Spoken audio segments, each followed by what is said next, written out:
never forget the first weeks I spent in the country. The weather was magnificent for a young fly.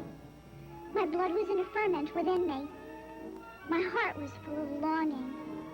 Sweetly and foolishly, I was all expectancy and wonder. I remember that at that time, the image of woman, the shadowy vision of feminine love, scarcely ever took definite shape in my mind. But in every thought, there lay hidden a half-conscious, shy, timid awareness of something new, inexpressibly sweet, feminine.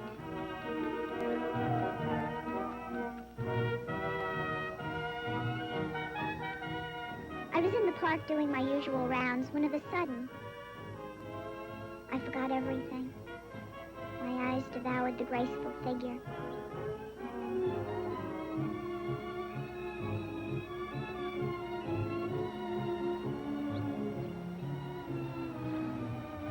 Darling, don't be alarmed. Just a fly staring at you most improperly. Over there by the hedge.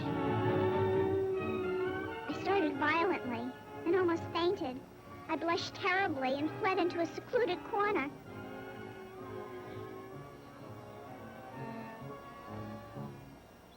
I felt very ashamed and extraordinarily excited. I brushed myself off. The image of the young girl floated before me. My heart was leaping no longer, but felt somehow deliciously constricted. I spun around, lay down and slept like a top all night.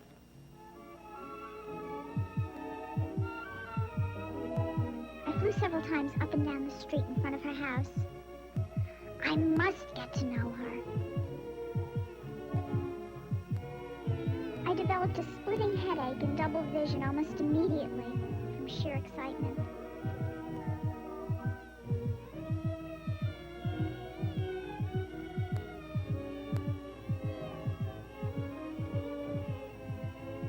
She appeared to me even more lovely than on the previous day. She was so delicate and charming. I was thinking, I have met her. I know her. God, what happiness.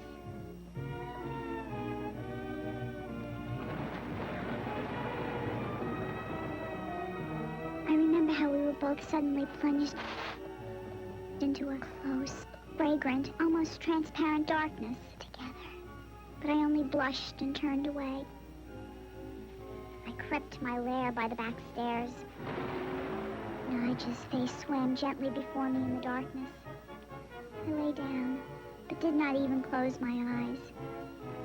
The silent lightning seemed to answer to the mute and secret fires which were blazing within me.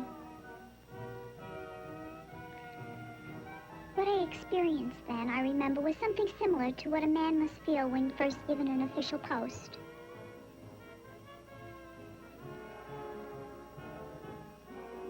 I had ceased to be simply a young fly.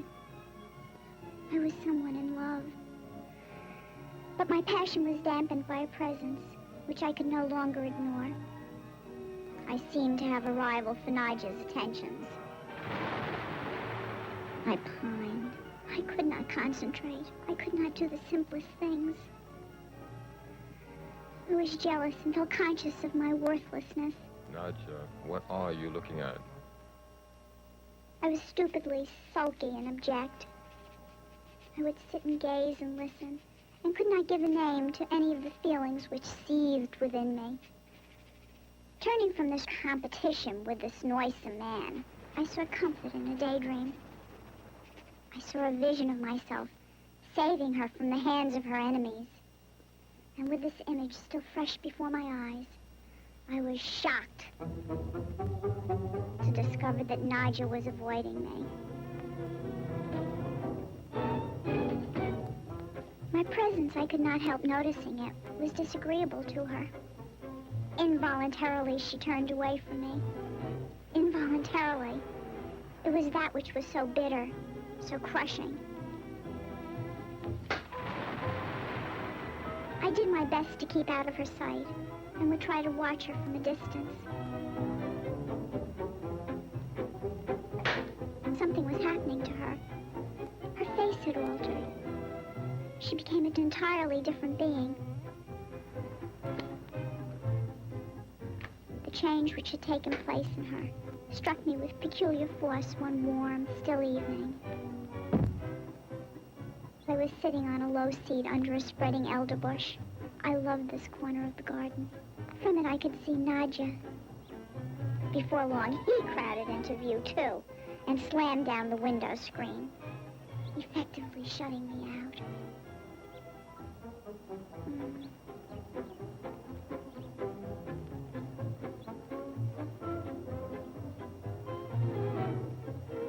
It was a queer, feverish period.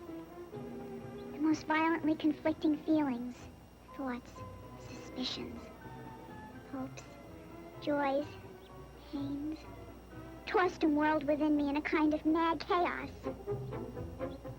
I was afraid of looking into myself, if a fly of my age can be said to do such a thing. I was afraid to face anything, whatever it might be, consciously. I didn't want to know whether I was loved. I didn't want to admit to myself that I was not.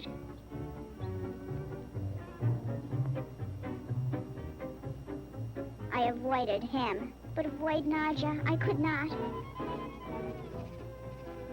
I was a frenzy of nervous twitches and jerky movements. I was beside myself. I had to get away. The desert seemed a logical destination.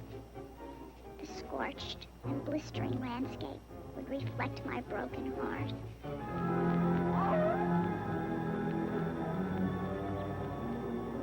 But my identification with this parched earth became overwhelming, and I knew I'd have to leave the desert. But for where? The answer came to me as I sat on the veranda that evening and watched the half-moon rising.